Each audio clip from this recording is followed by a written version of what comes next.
नमस्कार, मैं अशोक कुमार वर्मा। आज हेलो एल्केन और हेलो एरीन का दूसरा lecture, classification of halo alkene और हेलो एरीन। इससे पहले मैं एक लेक्चर और आपको दे चुका हूँ इंट्रोडक्शन का। आज दूसरा लेक्चर होगा मेरा। चलिएगा शुरू करता हूँ आज का लेक्चर। चलिए, halo alkane and hello arene classification मैं यहाँ से लिखना शुरू करता हूँ। Classification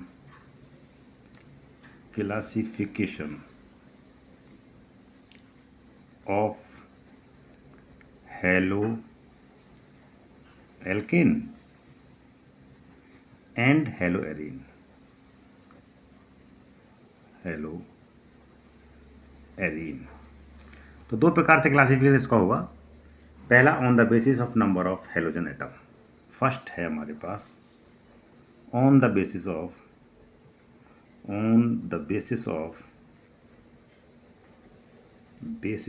number of halogen atom. Halogen atom की संख्या के आधार पर ये पहला क्लासिफिकेशन हमारा है। अच्छा, जो पहला क्लासिफिकेशन है हेलोजन एटम की संख्या के आधार पर, मैं थोड़ा सा एनसीईआरटी पढ़ता हूँ। They may be classified as mono, di और पॉली हेलोजन। इसको मोनो, डाई और पॉली हेलोजन में क्लासिफाइड किया गया है, यानी कि इसको किया गया है मोनो हेलो एल्केन, दूसरा डाई हेलो एल्केन, तीसरा पॉली हेलो एल्केन में क्लासिफाइड किया गया है। तो मोनो हेलो एल्केन को हम, हेलो एरीन भी तो पढ़ना है हमें, तो मोनो हेलो एरीन में क्लासिफाइड किया गया है। मोनो हेलो एरीन, ऐसे ही डाई हेलो एरीन, और ये आपका पॉली हेलो एरीन में इसको क्लासिफाइड किया गया है, यानी कि मोनो, डाई और ट्राई में इसको क्लासिफाइड किया गया है। चलिए, मोनो हेलो एरीन इसका मतलब है एक हेलोजन। एक्स एक वर्ड, एक शब्द आपको सिंबल मिलेगा एक्स। एक्स का मतलब होता है हेलोजन। एक्स का मतलब होता है हेलोजन, और हेलोजन जो आपके क्या क्या होते हैं, F, C L, B R, I, ये सारे के सारे हेलोजन हैं। इस एक्स की जगह आप इस वैल्यू को पुट कर देंगे तो आपका हेलोजन आ जाएगा। तो एक्स ध्यान रखना, हेलोजन एटम का नाम हेलोजन है, हेलोजन एटम है ये। तो मोनो हेलो एल्केन क्या होते हैं वो मैं आपको बताऊं। पहला example, R single bond X. देखिएगा, आर बोले तो where R is alkyl group, R भी लिख देता हूं मैं, alkyl group, alkyl group, alkyl लिखूं, एल्किल, एल्किल है आर, ठीक। तो ये है मोनोहेल, मतलब एक हेलोजन एटम अटैच हुआ है उससे। डाई हेलो एल्केन में अगर मैं बात करूं तो पहला खत्म हो गया। दूसरा देखिए, इसमें दो हेलोजन आपको अटैच होंगे, ये दो हेलोजन आपको अटैच है, डाई हेलो एल्केन। इस एक्स की जगह कुछ भी लगा दें आप, F C L B R I जो भी आप लगाना चाहें वो आप लगा दें। तो ये मोनो हेलो एल्केन हो गया, ये डाई हेलो एल्केन हो गया। अब पॉली हेलो एल्केन में दो से अधिक बोले तो CH2X single bond CHX single bond CH2X। तो इसमें देखो तीन हेलोजन आपको दिखाई दे रहे हैं, तो ये ट्राई हेलो एल्केन है। इसके अपोजिट में बात करूं हेलो एरीन में, अगर मैं रिंग ले लूं, रिंग में एक हेलोजन लगा दूं तो मोनो हेलो एरीन। अगर मैं एक दूसरी रिंग ले लूं, पेंजी रिंग, दो हेलोजन लगा दूं तो डाई हेलो एरीन। तीसरा मैं अगर बात करूं तो रिंग ले लूं और तीन हेलोजन में अटैच कर दूं तो ट्राई हेलो एरीन के नाम से इसको जाना जाता है। इस तरीके से हम काम करते हैं। आगे ये तो था on the basis of number of halogen atom. तो बहुत सिंपल सी बात थी। मोनो का मतलब एक हेलोजन होगा, डाई का मतलब दो हेलोजन होगा, पॉली का मतलब दो से अधिक, यानी कि इसको हम ट्राई हेलो एल्केन या ट्राई हेलो एरीन भी कह सकते हैं। चार होंगे तो टेट्रा हेलो एल्केन, पाँच होंगे तो पेंटा हेलो एल्केन के नाम से हम इसको क्लासीफाइड कर सकते हैं। अब मोनो हेलो एल्केन को क्लासीफाइड इसमें लिखा हुआ है, मोनो हेलो एल्केन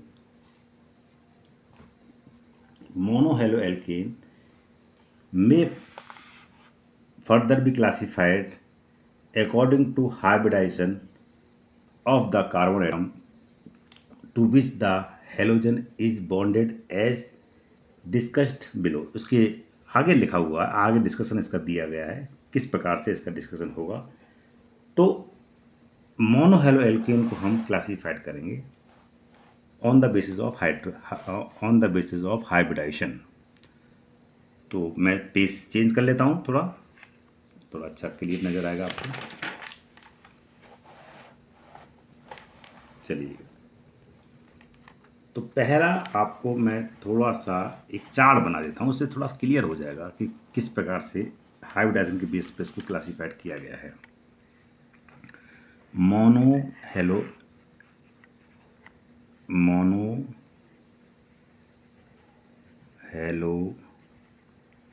एल्केन को क्लासीफाइड किया गया, मोनो हेलो एल्केन है, मोनो हेलो एरीन को।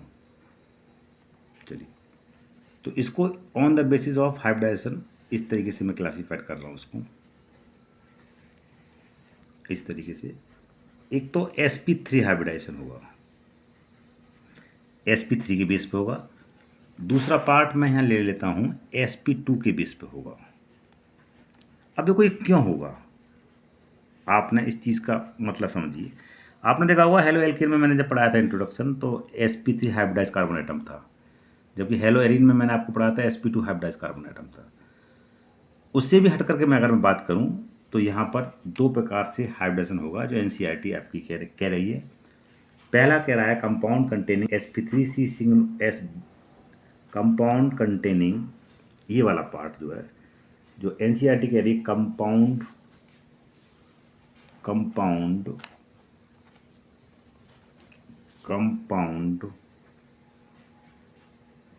Containing sp3C single bond X bond. दूसरा ये मैंने यहाँ बता दिया कंपाउंड कंटेनिंग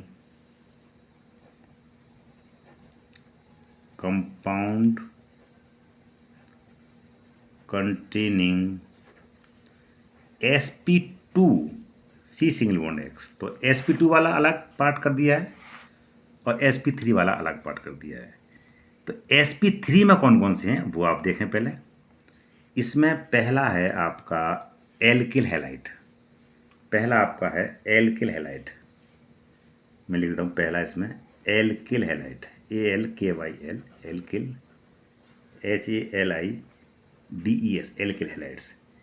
इसको एक नाम से और भी जानते हैं, इसी को हम कहते हैं हेलो एल्केन, जो आपका चैप्टर है हेलो एल्केन। क्लियर? अच्छा, अब एल्किल हैलाइड्स क्या हैं वो आप देखिएगा, एनसीईआरटी में पढ़ के सुना देता हूँ आपको। In alkyl halide the halogen atom is bonded to an alkyl group. Alkyl halide क्या होते हैं बेटा, हेलोजन एटम अटैच रहता है एल्किल ग्रुप से, उन्हें हम कहते हैं एल्किल हैलाइड। ये एनसीईआरटी कह रही है। They form the homologous series represented by CnH2n+1X। तो अब जनरल फॉर्मूला इसका क्या होता है, एल्किल का होता है CnH2n+1 और X हमारे पास ये है ये। तो इस तरीके से हम इसका जनरल फॉर्मूला काउंट करते हैं। एनसीईआरटी में स्पष्ट लिखा हुआ है, ये कभी कभी पूछा जाता है, what's the general formula of halo alkane. चलिए, they are further classified as primary, secondary or tertiary according to the nature of carbon to which halogen is attached। अब इसको हम फर्दर क्लासिफाइड किया गया है, एल्किल हैलाइड को, hello alkane को primary alkyl halide में किया गया है। पहला मैं ए डाल दूं यहाँ, प्राइमरी एल्किल हैलाइड। दूसरा सेकेंडरी एल्किल हैलाइड। मैं प्राइमरी का मैं आपको एग्जांपल बता दूंगी थोड़ा सा। प्राइमरी एल्किल हैलाइड को देखिएगा, एक्स हेलोजन हमारे पास ये है, यहाँ पर CH2 है इस तरीके का, और यहाँ पर आपको एक एल्किल ग्रुप आपको दिखाई दे रहा है इस तरीके से। या ये मानने के चलें आप, हेलोजन एटम जिस कार्बन एटम से अटैच है, ये कार्बन एटम एक और कार्बन एटम से अटैच होना चाहिए। दोबारा सुनिए हमारी बात, हेलोजन एटम जिस कार्बन एटम से अटैच है, इस कार्बन से अटैच है, ये वाला कार्बन केवल एक कार्बन से अटैच होना चाहिए बस। ये मैं एक कार्बन और बना देता हूँ बस यहाँ इस तरीके से। बाद बाकी इसकी दो वैलेंसी हमारे पास ऑलरेडी हैं, 4 वैलेंसी होती हैं, तो इसको हम दो, एक एच यहाँ लगा देता हूँ मैं, एक एच यहाँ लगा देता हूँ, यहाँ भी एक एच आ जाएगा, यहाँ भी एक एच आ जाएगा, और यहाँ भी एक एच। इसे हम प्राइमरी एल्किल हैलाइड कहेंगे या प्राइमरी हेलो एल्किन कहेंगे। दोबारा सुनो, हेलोजन एटम जिस कार्बन से अटैच है, ये वाला कार्बन, इस कार्बन को कहेंगे एल्फा कार्बन। एल्फा कार्बन, एक नाम और भी दे देता हूँ उसको, एल्फा कार्बन। एल्फा कार्बन से केवल एक कार्बन अटैच होना चाहिए। अगर ऐसा है तो वो प्राइमरी हेलो एल्किन कहलाता है। चलिए ये बात क्लियर हो गई। अब आते हैं सेकेंडरी एल्किल हैलाइड पर, बी वाला पार्ट।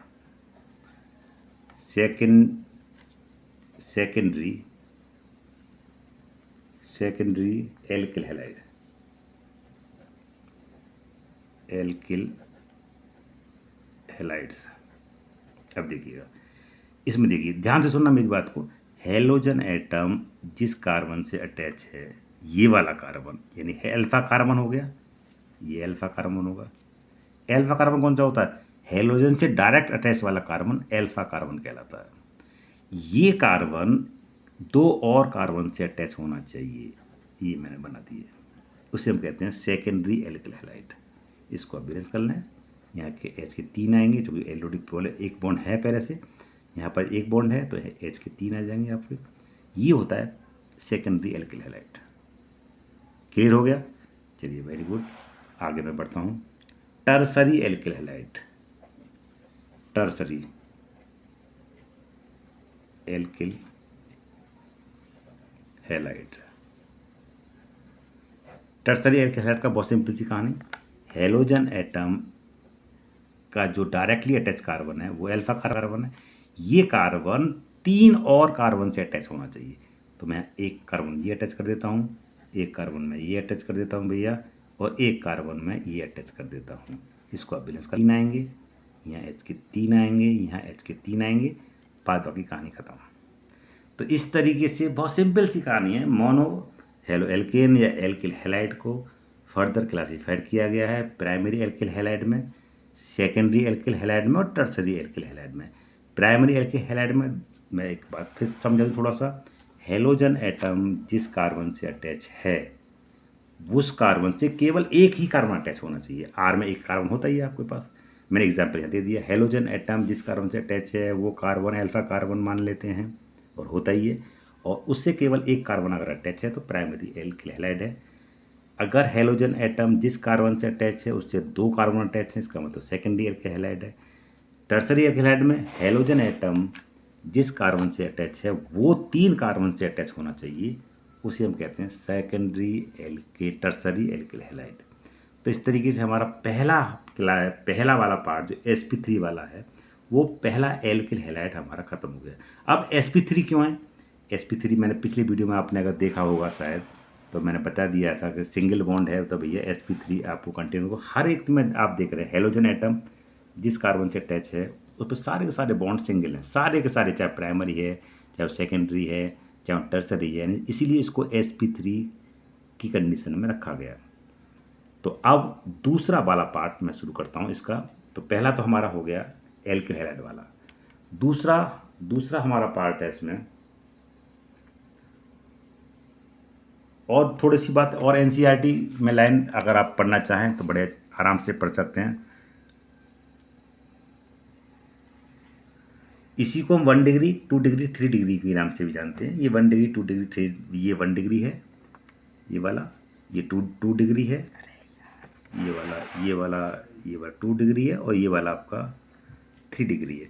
तो प्राइमरी एल्डिहाइड को 1 डिग्री, सेकेंडरी को 2 डिग्री, टर्सरी को 3 डिग्री के नाम से जानते हैं। ये एनसीईआरटी में स्पष्ट पर लिखा हुआ है। चलिए अब मैं आगे, दूसरा इसका पार्ट है, एल्डिहाइड खत्म हो गया। दूसरा हमारा पार्ट है एलाइलिक हैलाइड्स। एलाइलिक हैलाइड देखिएगा बेटा, एलाइलिक हैलाइड sp3 वाले पार्ट चल रहा है अभी। एलाइलिक हैलाइड, एलाइलिक हैलाइड बस देखिए, allylic halide, allylic halides. Allylic halides में क्या कहानी है? There are the compounds in which the halogen atom is attached to an sp3 hybridize carbon atom adjacent to carbon carbon double bond. ये कहानी है allylic halides की। Simple सी भाषा में जैसे एनसीईआरटी कह रही है, मैं वैसे ही आपको समझाने का प्रयास कर रहा हूँ। हेलोजन एटम जिस कार्बन से अटैच है, ये कार्बन sp3 हाइब्रिडाइज होना चाहिए, पहली बात। इसके साथ जो कार्बन sp3 हाइब्रिडाइज है, उस कार्बन से डबल बॉन्डेड कार्बन जुड़ा होना चाहिए। इसे हम कहते हैं एलाइलिक हैलाइड। दोबारा सुनो, बहुत सिंपल सी कहानी, ज़्यादा लंबी चौड़ी कहानी नहीं है। हेलोजन एटम जिस कार्बन से अटैच है वो sp3 होना चाहिए, वेरी गुड। जो sp3 वाला जो कार्बन है उससे डबल बॉन्डेड कार्बन अटैच होना चाहिए। एक एग्जांपल और देखो, एनसीईआरटी में दे रखा है इस तरीके का। रिंग में आप देख लीजिए, ये एक मैंने रिंग बना दी इस तरीके से, ऐसा कुछ। ये हेलोजन एटम अटैच है, ये वाला कार्बन सिंगल बॉन्ड है, इसका मतलब sp3 हाइब्रिडाइड है। इस वाले कार्बन से डबल बॉन्डेड कार्बन अटैच होना चाहिए, यानी कि ये जो बॉन्ड है ये वाला, ये डबल बॉन्ड वाला कार्बन, ये वाला देखिए आप। नहीं क्लियर हुआ? दोबारा देखिए, हेलोजन एटम जिस कार्बन से जुड़ा हुआ है वो कार्बन sp3 हाइब्रिडाइज होना चाहिए, पहली बात। उसके पड़ोसी जो कार्बन है वो sp2 होना चाहिए। उसका जो पड़ोसी कार्बन है, ये वाला कार्बन है, ये sp2 होना चाहिए। देखो, ये हेलोजन एटम जिस कार्बन से अटैच है वो sp3 है, वेरी गुड। इसके पड़ोसी कार्बन sp2 होना चाहिए, और sp2 कब होगा? जबकि डबल बॉन्ड होगा। अगर ऐसी कहानी है तो उसे हम एलाइलिक हैलाइड्स कहते हैं। एग्जाम्पल में बहुत बार पूछा गया एलाइलिक हैलाइड है, क्या है ये?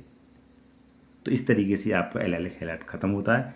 हेलोजन एटम जिस कार्बन से अटैच है वो sp3 होना चाहिए, और उसके बराबर वाला कार्बन sp2 होना चाहिए। बस इतनी बात आपको ध्यान रखनी है।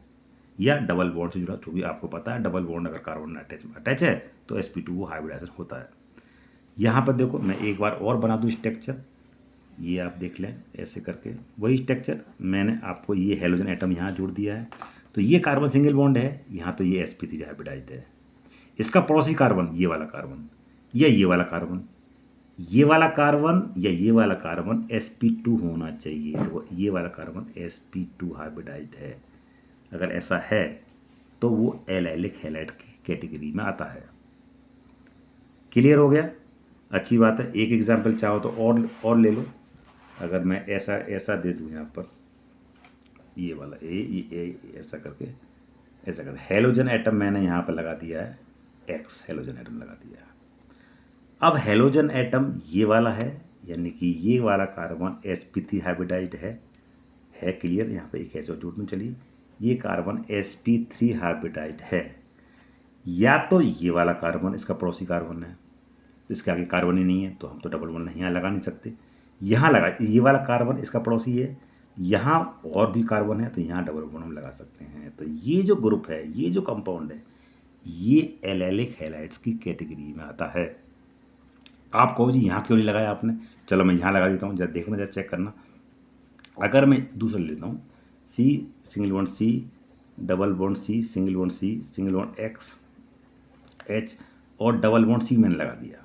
चलिए, आपने कहा जी आपने यहाँ लगा दिया। मैंने अगर यहाँ लगा दिया है तो ये वाला कार्बन sp3 नहीं बचा, ये वाला कार्बन अब sp2 हो गया क्योंकि इसमें डबल बॉन्ड आ गया, इसीलिए ये एग्जाम्पल नहीं है। तो ये एग्जाम्पल, 3 एग्जाम्पल मैंने आपको दे दिए हैं, ये सारे के सारे एलाइलिक हैलाइड की कैटेगरी में आते हैं। तो 2 बातें हैं क्लियर हुई हमारे पास। एक compound containing sp3 C single bond X bond, पहला था एल्किल हैलाइड था, एल्किल हैलाइड में प्राइमरी सेकेंडरी टर्सरी हमारी बात आई थी। दूसरा एलाइलिक हैलाइड था, एलाइलिक हैलाइड्स में हेलोजन एटम जिस कार्बन से अटैच होगा वो sp3 हाइब्रिडाइज्ड होगा और उसके बराबर वाला जो कार्बन होगा वो कार्बन sp2 हाइब्रिडाइज्ड होगा। अब तीसरा पार्ट इसमें है benzylic halide. Benzylic halide, benzylic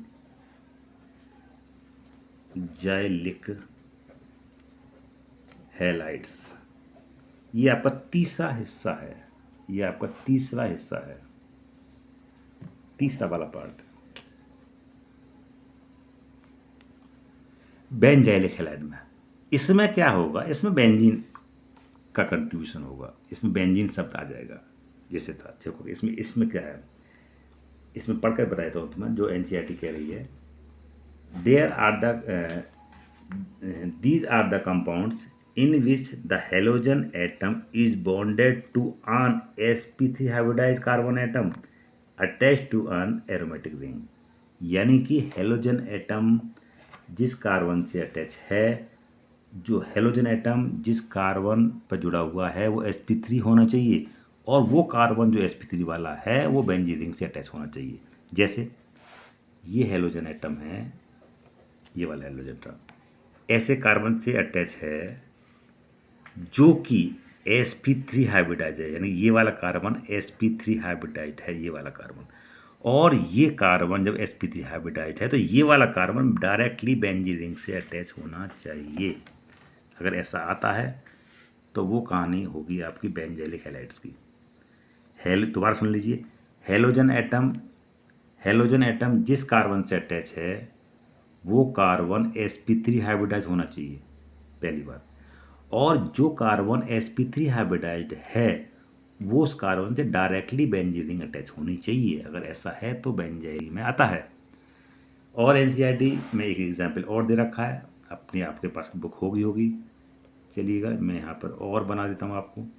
halogen atom मैंने यहाँ जोड़ दिया इस तरीके का, यहाँ पर मैंने CH2 जोड़ दिया, यहाँ पर आप देखिए ये, तो ये एग्जाम्पल है बेंजीन रिंग का। ये पहला वाला ही है, कोई अलग से नहीं है। आप यहाँ पर कुछ भी आप जोड़ दें, आप यहाँ पर जो चाहें सो आप जोड़ दें।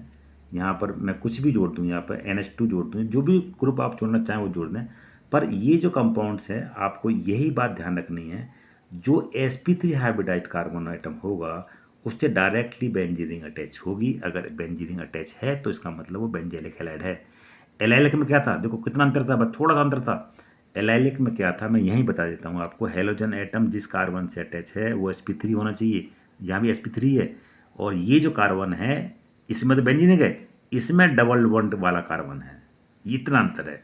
इसमें यहाँ रिंग की जगह एलाइलिक में ये था और बेंजाइलिक में इसकी जगह, इन दोनों की जगह रिंग है, बस इतना अंतर दोनों के बीच में। बात बाकी ऊपर वाले से सेम है और कोई अंतर नहीं है। तो 3 बात sp3 वाला मैंने कर दिया ख़त्म आपको।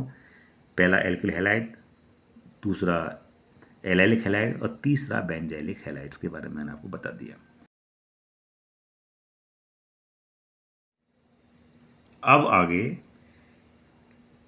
sp2 वाला पार्ट चलेगा, यानी compound containing sp2C single bond X bond. मैं लिख देता हूँ यहाँ, कंपाउंड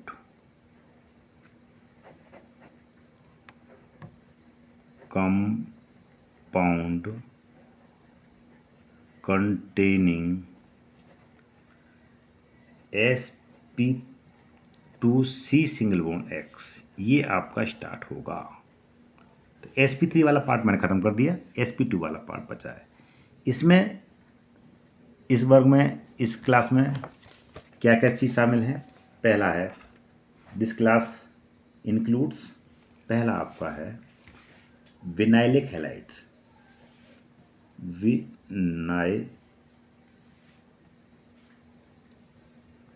लिक हैलाइड्स, पहला विनाइल हैलाइड। दूसरा एरिल हैलाइड, एरिल हैलाइड्स। पहली मैं बात करूंगा विनाइल हैलाइड के बारे में। देखिएगा पहला पार्ट विनाइल हैलाइड के बारे में बात करूंगा, इसके बारे में एनसीईआरटी की एक लाइन सुन लीजिएगा आप, देखिएगा। These are the compounds in which the halogen atom is bonded to a sp2 hybridized carbon atom of a carbon-carbon double bond। इसमें आपको हेलोजन एटम डायरेक्टली जिस कार्बन से अटैच है वो sp2 होना चाहिए, यानी कि ये वाला कार्बन sp2 होना चाहिए। sp2 कब होगा? जब भैया इस पर डबल बॉन्ड होगा। इस तरीके से कहानी ये होता है विनाइलिक हैलाइड्स। अगर मैं किसी रिंग में आ जाऊं तो यहाँ पर दूसरा एग्जाम्पल, ये देखिए, ये मैंने एक बेंजीन रिंग बना ली है। देखिएगा ये बॉन्ड, यहाँ पर मैं हेलोजन जोड़ देता हूँ, हेलोजन X। ये जो कार्बन है जिस पर ये जुड़ा हुआ है, ये कार्बन sp2 हाइब्रिडाइज होना चाहिए। और sp2 कब होगा? जबकि यहाँ डबल बॉन्ड होगा, इस तरीके से। तो ऐसे कंपाउंड को हम कहते हैं विनाइलिक हैलाइड्स। तो हेलोजन एटम डायरेक्टली जिस कार्बन से अटैच है वो कार्बन sp2 हाइब्रिडाइज होना चाहिए ही चाहिए। तो इसे हम कहते हैं vinylic halide. Last aryl halides क्या है? एरिल हैलाइड्स के बारे में बता देता हूँ। दूसरा वाला finally aryl halide, aryl halide. Aryl halides क्या है बेटा? हेलोजन एटम डायरेक्टली रिंग से अटैच होना चाहिए, यानी बेंजीन रिंग से अगर अटैच है तो एरिल हैलाइड की कैटेगरी में आते हैं। These are the compound in which the halogen atom is directly bonded to the sp2 hybridized carbon atom of an aromatic ring. यानी कि जो हेलोजन एटम होगा directly sp2 hybridized carbon atom से attach होगा और डायरेक्टली बेंजीन से attach होगा। इसका मतलब ये है, ऐसे कंपाउंड को हम कहते हैं एरिल हैलाइड। यानी बेंजीन रिंग हमारे पास ये रही, मैं यहाँ हेलोजन जोड़ दूँ और ये बेंजीन रिंग हमारे पास, यहाँ कुछ भी आप जोड़ते हैं, जो आपको यहाँ पर CH3 जोड़ दें, C2H जोड़ दें, जो आपको मन करे सो आप जोड़ दें। तो इस तरीके से क्लासिफिकेशन है। वो देखो बहुत लंबा चौड़ा क्लासिफिकेशन नहीं है, बहुत सिंपल सी कहानी है। अगर मैं शॉर्ट में एक पेज पे आपको समझाना चाहूँ तो देखो बहुत सिंपल सी मैं एक लाइन में ख़त्म कर दूंगा इस बात को, कि अब इन सब के बारे में मैं आपको बताऊंगा। जो मैंने आज आपको पढ़ाया उसके बारे में डिटेल में आपको बताऊंगा। अभी अब तक जो आपने पढ़ा, मैंने जो पढ़ाया, वो अगर धीरे धीरे आप समझने की कोशिश करेंगे तो आपको अच्छा लगेगा। अब मेरी बात को ध्यान से सुनिएगा। अपनी कॉपी आपके पास होगी, शायद आपने लिखा हो, नहीं लिखा हो तो आप जरूर लिखें उस चीज़ को। आप देखिएगा, पहला मैंने क्लासिफिकेशन पढ़ाया, मैंने पढ़ा sp3 के बेस पे क्लासिफिकेशन हुआ, वो 3 पार्ट में डिवाइड किया गया। sp2 के बेस में क्लासिफिकेशन हुआ, वो 2 पार्ट में डिवाइड हुआ। 3 पार्ट वो कौन कौन से थे? पहला था एल्किल हैलाइड, दूसरा एलाइलिक हैलाइड और तीसरा बेंजाइलिक हैलाइड। ये sp3 वाले पार्ट है। sp3 वाले पार्ट में दोबारा आप सुनिएगा 3 पार्ट थे वो। एक तो हमारा था alkyl halide, halogen atom directly sp3 carbon से अटैच था तो वो एल्किल हैलाइड था। दूसरी बात बेंजाइलिक हैलाइड या एलाइलिक हैलाइड के बारे में बताऊंगा आपको। हेलोजन एटम जिस कार्बन से अटैच है वो तो sp3 है, लेकिन उसकी जो पड़ोसी जो कार्बन है वो sp2 वाला है, वो होता है एलाइलिक हैलाइड। बेंजाइलिक हैलाइड में मैंने क्या बताया था? हेलोजन एटम जिस कार्बन से अटैच है वो कार्बन तो sp3 है, लेकिन उसका जो पड़ोसी जो कार्बन है उसमें बेंजीन रिंग अटैच है, वो होता है बेंजाइलिक हैलाइड। यानी बेंजीन रिंग अटैच है, इसका मतलब बेंजाइलिक हैलाइड से। तो ये 2-3 बातें मैंने बताई। एक बात और मैंने बताई, एल्किल हैलाइड में 1 डिग्री, 2 डिग्री, 3 डिग्री, यानी प्राइमरी, सेकेंडरी और टर्सरी। हेलोजन एटम जिस कार्बन से अटैच है वो कार्बन केवल एक कार्बन से अटैच है, इसका मतलब है वो प्राइमरी एल्किल हैलाइड है। दूसरी बात, हेलोजन एटम जिस कार्बन से अटैच है उस कार्बन से अगर 2 कार्बन अटैच है, इसका मतलब है कि वो सेकेंडरी एल्किल हैलाइड्स है। टर्सरी एल्किल हैलाइड में हैलोजन एटम जिस कार्बन से अटैच है वो 3 कार्बन से और अटैच है, इसका मतलब है वो टर्सरी एल्किल हैलाइड है। बहुत सिंपल सी कहानी है। एक-एक शब्द को आप मेरे ध्यान से सुनेंगे तो हर बात आपको क्लियर हो जाएगी। अब sp2 के केस में आ जाइए। sp2 में दो भागों में उसको डिवाइड किया गया। पहला था विनाइलिक हैलाइड और लास्ट वाला है एरिल हैलाइड। विनाइलिक हैलाइड में क्या है, उसमें sp2 वाला है, हैलोजन एटम जिस कार्बन से अटैच है वो sp2 होना चाहिए और sp2 कब होगा, इसका मतलब उसमें डबल बॉन्ड होना चाहिए। तो डबल बॉन्ड वाली मैंने कंडीशन आपको बता दी है। डायरेक्ट हैलोजन एटम जिस कार्बन से अटैच है वो कार्बन डबल बॉन्डेड कार्बन से अटैच होना चाहिए और डबल बॉन्ड कब होगा, कम से कम 2 कार्बन के बीच में तो होना ही चाहिए। ऐसे ही मैंने एरिल हैलाइड के बारे में बताया, halogen atom directly benzene ring से अटैच है और आपको अच्छी तरह पता है बेंजीन रिंग में 3 single bond 3 double bond alternately arrangement होते हैं, तो वहां पर sp है। तो ये 3 और 4 बात है, 3 भाग वो और 2 भाग ये, 3 तो 5 भागों में डिवाइड किया गया है। आप इसको अच्छे से सुने, मेरी बात को अच्छे से इसको देखेंगे तो आपको हर चीज़ मेरे हिसाब से क्लियर हो जाएगी।